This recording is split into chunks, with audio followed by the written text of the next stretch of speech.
La pénurie d'eau persiste jusqu'à présent dans beaucoup de quartiers de Dakar, une souffrance pour les habitants, toujours à la recherche de ce liquide précieux. À Grand Yoff, pour trouver de l'eau, c'est la croix et la bannière.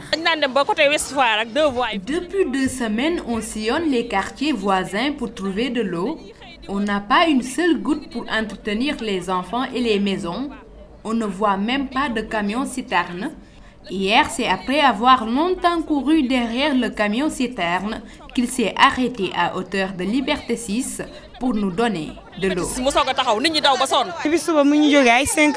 s'est levé à 5 h du matin et c'est vers 11 h que l'on a pu trouver de l'eau. On l'a transportée sur cette charrette en payant 2000 francs.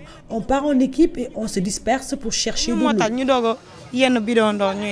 Le retour à la normale est prévu pour bientôt, mais pour les usagers, ce ne sont que des promesses. Ils avaient annoncé un retour à la normale la semaine passée, mais on n'a rien vu. Aujourd'hui également, ils nous disent que tout va rentrer dans l'ordre, mais on attend toujours. En tout cas, tout ce que je peux dire, c'est que c'est eux les responsables. Auparavant, il pouvait avoir une pénurie de 2 à 3 jours et tout revient à la normale. Et là, cela fait plus d'une semaine que l'on vit cette situation. Chaque jour, on nous promet que l'eau va venir et rien du tout.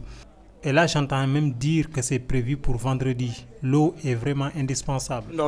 Et cette pénurie d'eau touche aussi le petit business. En temps normal, cette dame vend l'eau de son robinet, mais avec cette pénurie, elle garde sa réserve pour elle. Moi, je vends de l'eau de mon robinet à beaucoup de gens ici. Je vends ces fûts remplis aux charretiers à 150 francs et aux autres à 250 francs.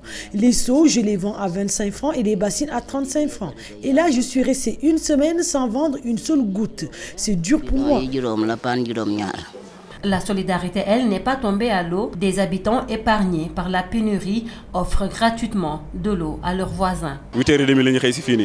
On ouvre le robinet de 8 h à 22 h. Nous avons 2 réservoirs de 2000 litres chacun qui se remplissent peut-être 2 fois par jour. Au minimum, on donne plus de 4000 litres d'eau par jour.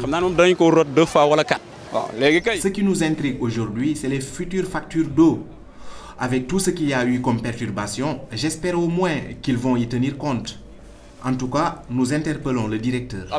Beaucoup de Dakarois se plaignent de ce manque d'eau qui a finalement pris le dessus sur l'actualité par rapport aux inondations et aux coupures d'électricité.